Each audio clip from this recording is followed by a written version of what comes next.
नमस्कार, जोहार झारखंड में आपका स्वागत। मैं राहुल ओझा आपके साथ। चतरा से बड़ी खबर है, जहां के गिद्धौर थाना क्षेत्र से पिछले 20 दिन से 14 साल की मुन्नी कुमारी लापता है। पुलिस अभी तक मुन्नी को ढूंढने में पूरी तरह से नाकाम साबित हुई है। परेशान पुलिस पर संवेदनहीनता का आरोप लगाया जा रहा है। जानकारी के मुताबिक मुन्नी कुमारी 28 दिसंबर से लापता है। परिजनों का आरोप है कि पुलिस आवेदन देने के 10 दिन बाद हरकत में आई, लेकिन अभी भी पुलिस सिर्फ औपचारिकता ही कर रही है।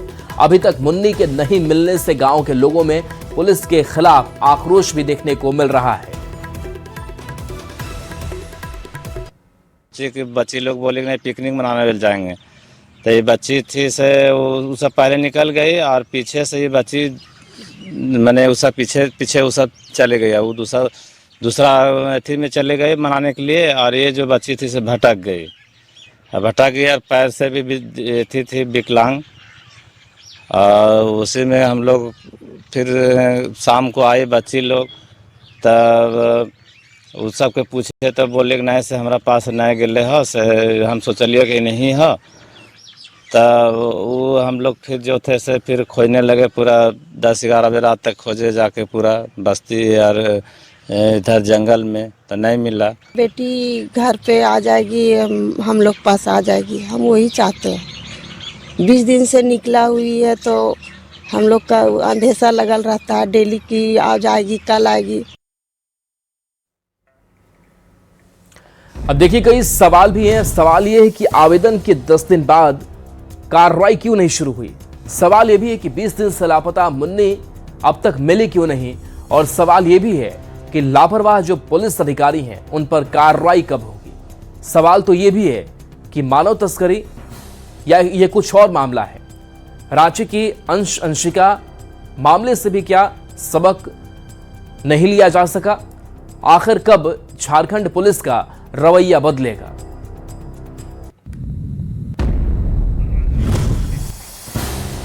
तो देखिए, ये कई सवाल हैं।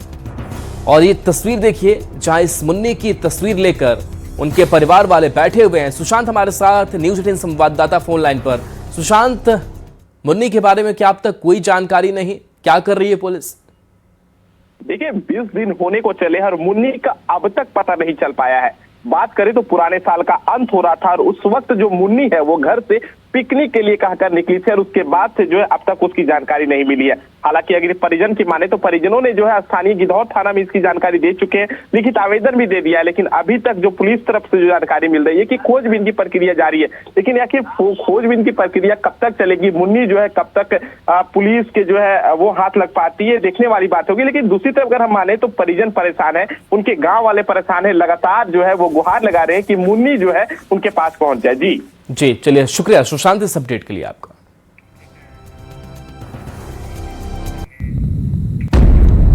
रांची से बड़ी खबर, जहां दो आपराधिक गिरोह के बीच गोलीबारी हो गई। दोनों गुटों ने एक दूसरे पर फायरिंग कर दी। गोलीबारी में कुल 3 लोग घायल हो गए।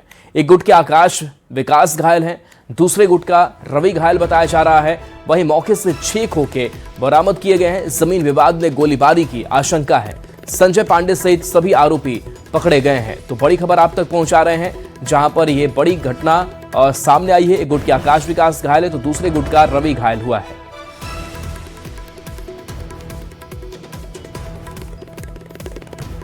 उसका साथी लोग बहुत था, वहाँ 2 गाड़ी से लोग आया था स्कॉर्पियो से। तो उसके बाद लोग गोली चलाया हम पे और मेरे भाई पे। गोली चलाने के बाद बोला कि मारो, ये लोग दोनों को खोज के मार दो, आज खत्म कर। किस बात को लेकर पैसा था? पैसा हम वहाँ पे ज़मीन खरीदने के लिए पैसा दिए थे। आज ज़मीन साफ करके हम बोले मेरा पैसा लौटा दो, हमको नहीं चाहिए।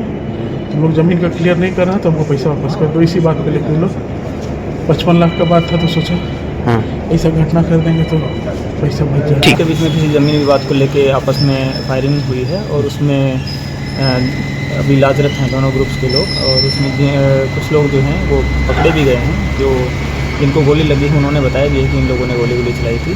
तो जो हमारे सस्पेक्ट हैं उनको हिरासत में लेकर पूछताछ भी की जा रही है और आगे आपसे कार्रवाई की जाएगी। टोटल 3 लोग ही घायल हैं? टोटल 3 लोग हैं। ठीक है सर। गिरिडीह से बड़ी खबर, जहां 2 गुटों के बीच हिंसक झड़प हो गई। तालाब की मिट्टी के विवाद में यह झड़प हुई। घटना में 3 युवक गंभीर रूप से घायल बताए जा रहे हैं। घटना के बाद गांव में तनाव है। एसडीएम एसडीपीओ ने मामले को नियंत्रित किया है। छकमका गांव का यह मामला सामने आया है। तो ये तस्वीर आपको दिखा रहे हैं जहां पर दो गुटों के बीच हिंसक झड़प, दोनों तरफ से कई लोगों के घायल होने की खबर है। पुलिस पदाधिकारी मौके पर मौजूद है। तालाब बन रहा था, उसका मिट्टी को कहाँ पे रखा जाए उसको लेकर जो गांव वाले विवाद था, उसके लिए भी यहाँ पे हमारी पूरी थाना की टीम थी और हमारे अंचल अधिकारी, प्रखंड विकास पदाधिकारी और एसडी के साथ हम लोग भी यहाँ पे थे। अभी यहाँ पे मामले का निपटारा हो गया। अभी शांति व्यवस्था, कहीं कोई अभी लॉ एंड ऑर्डर का इशू नहीं है। और जो लोगों ने कोशिश किया था कि कुछ गड़बड़ करके थोड़ा सा law and order situation create किया जाए, उन पर कानूनी कार्रवाई किया जाए, उन पर हम लोग एक्शन लेंगे। रामगढ़ से बड़ी खबर, जहां बोरा गोदाम में आतिशबाजी से आग लग गई। घर में बर्थडे पार्टी मनाने के दौरान यह हादसा हो गया। घटना के बाद आसपास के लोगों में हड़कंप मच गया। घटना में बोरा कदम जलकर पूरी तरह से खाक हो गया। दमकल की टीम ने आग पर काबू पाया। रामगढ़ पुलिस मामले की जांच में जुटी हुई है। सिद्धो खानू जिला मैदान का यह मामला सामने आया है। तो तस्वीर है जहां घर में बर्थडे पार्टी चल रही थी और इसी पार्टी के दौरान यह हादसा हुआ। घटना के बाद से आसपास के लोगों में हड़कंप मच गया। ये तस्वीर जहां बोरा गोदाम में आतिशबाजी से कैसे ये आग लग गई, चूंकि बर्थडे पार्टी थी और वहां पर आतिशबाजी की जा रही थी और इस आतिशबाजी की जो चिंगारी है वो कैसे भड़की है, ये तस्वीर देखकर अंदाजा लगा सकते हैं। भयावह आग। देखिए गैस का, देखिए आग लगा, कैसे लगा तो हम लोग नहीं देखे। हम लोग दुकान से अभी आ रहे हैं तो मालूम हुआ पटाखा से आग लगा। कितना का माल जला, कितना का माल जला होगा? अब माल कितना का जला है तो हम भी नहीं बता सकते। लमसम हम इसको बताएंगे, पूछ के नहीं बता सकते। गिरिडीह से बड़ी खबर, जहां ट्रक और कार में जोरदार टक्कर हुई है। हादसे में कार सवार 2 लोगों की मौत हो गई है, एक घायल है। घटना के बाद इलाके में कोहराम मचा हुआ है। पुलिस मामले की जांच में जुटी है। देवरी थाना क्षेत्र का यह मामला सामने आया है। तो कार सवार 2 लोगों की मौत, एक की हालत गंभीर। गिरिडीह की यह तस्वीर आप तक पहुंचा रहे हैं। देखिए कैसे ये ट्रक और कार में जोरदार टक्कर हुई है और इस टक्कर के बाद से वहां पर कोहराम मचा हुआ है। कार सवार 2 लोगों की मौत हो गई, एक घायल बताया जा रहा है। और ये भीषण टक्कर, जहां पर कार आपको क्षतिग्रस्त नजर आ रही होंगी और ये ट्रक भी आपको दिखाई दे रहा है। देखिए कार का जो हिस्सा है वो पूरी तरीके से क्षतिग्रस्त नजर आ रहा है और चीख पुकार है।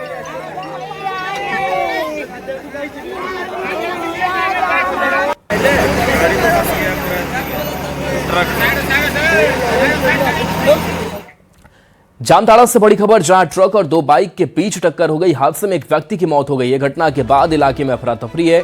घटना के बाद इलाके में कोहराम मचा हुआ है। चापुड़िया गांव के पास का यह मामला बताया जा रहा है, जहां ट्रक और 2 बाइक के बीच यहां पर टक्कर हो गई और हादसे में एक व्यक्ति की जान चली गई। घटना के बाद से अफरा तफरी है, कोहराम मचा हुआ है। तो जामताड़ा की तस्वीर देखिए, जहां कैसे ये घटना हुई है, सड़क हादसा, और इस सड़क हादसे के बाद से अफरा तफरी। हजारीबाग से बड़ी खबर, जहां बीती रात हाथी ने उत्पात मचाया। हाथी ने घर की बाउंड्री का गेट तोड़ दिया, बाउंड्री के अंदर लगी फसल को रौंद दिया। घटना के बाद ग्रामीणों में अब दहशत देखने को मिल रहा है। पंचायत समिति ने लोगों को सतर्क किया है। प्रशासन से हाथी को भगाने की अपील भी की गई है। शीलाडीह गांव का यह मामला सामने आया है। तो ये तस्वीर देखिए, जहां पर आपको हाथी की चहलकदमी दिखाई दे रही है। हाथी घूमता हुआ नजर आ रहा है और बताया जा रहा है कि हाथी के मूवमेंट से अब लोगों में भी दहशत है और प्रशासन से भी अपील की गई है कि इस हाथी को जल्द से जल्द पकड़ा जा सके। बाउंड्री के अंदर ये हाथी घुसाया, फसलों को भी बर्बाद इसने किया है। जुम्मन मंडल का थी फसल को नष्ट कर दिया गया है और उनका चाचा लगते हैं इतवारी महतो। इसलिए मैं वन विभाग के पदाधिकारियों से एवं हम ब्लॉक के बीओ साहब से एवं मैं डीसी महोदय से मांग करता हूं कि इस गरीब किसान का जो फसल नष्ट हो गया है, सरसों है, बाउंड्री है, लाहर है, मटर है, प्याज है, कतारी है, गेट तोड़ दिया गया है, बाउंड्री तोड़ दिया गया है। इसलिए मैं पदाधिकारियों से मांग करता हूं कि इनका उचित मुआवजा मिलना चाहिए और 20 से 25 हज़ार का इसका नुकसान है। हम अपने क्षेत्रवासी पंचायत वासियों को मैं अपील करना चाहता हूं कि ये हाथी जो बिछड़ा हुआ है एक बहुत तेज़ी से चलता है और ये आदमी को देखने के बाद ही जो है सो दौड़ पड़ता है।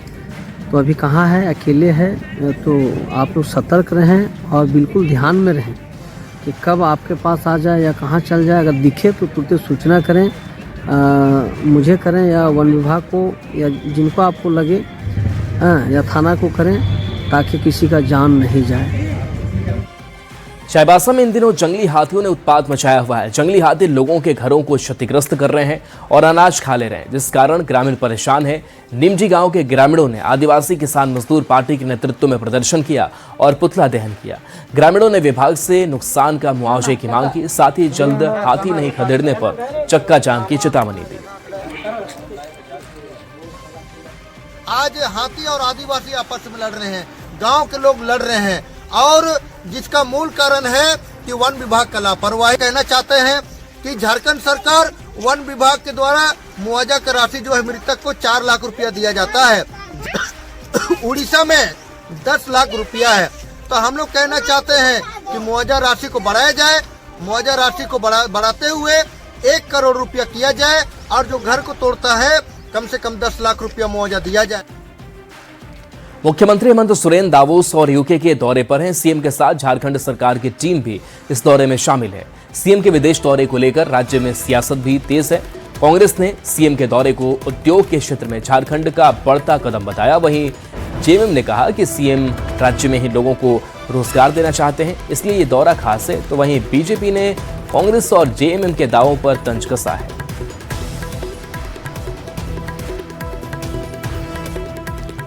देखिए, सीएम का विदेश दौरा और इस विदेश दौरे के जरिए झारखंड को बेहतर बनाने की कोशिश, लेकिन इस पर सियासत भी जारी है। यह यात्रा झारखंड को एक बड़ा सौगात दी जाएगा। उद्योग क्षेत्र में झारखंड का एक बढ़ता हुआ, तीव्रता से बढ़ता हुआ कदम होगा और रोजगार के अवसर पैदा होंगे, उद्योगों के आने की संभावनाएं बढ़ेगी। वो झारखंड को ऐसा बनाना चाहते हैं कि किसी भी बच्चे को यहाँ से विदेश न जाना पड़े पढ़ाई के लिए, नौकरी के लिए।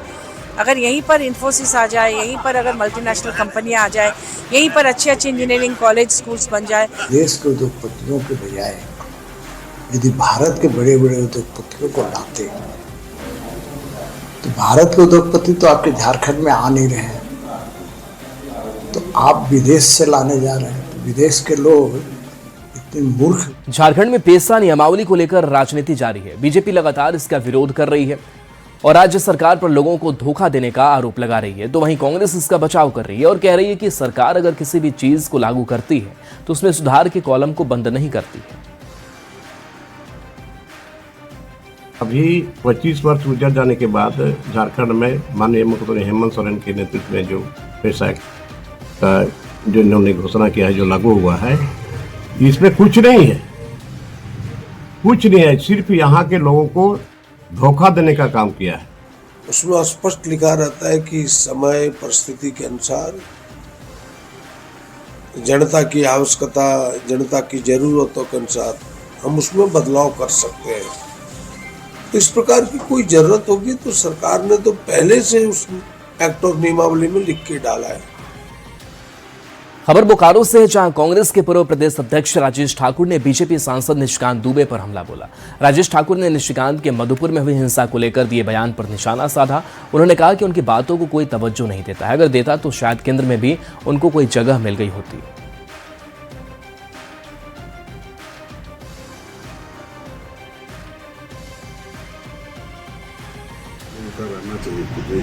जमीन में कहीं रहे नहीं है, मैदान में कहीं है नहीं, तो बयान में बने रहना चाहते हैं। उस निमित्त उन्होंने कुछ कहा होगा, वरना उनकी बातों को कोई तवज्जो नहीं देता है। अगर तवज्जो देते तो शायद केंद्र में भी उनको कोई जगह मिल गई होती।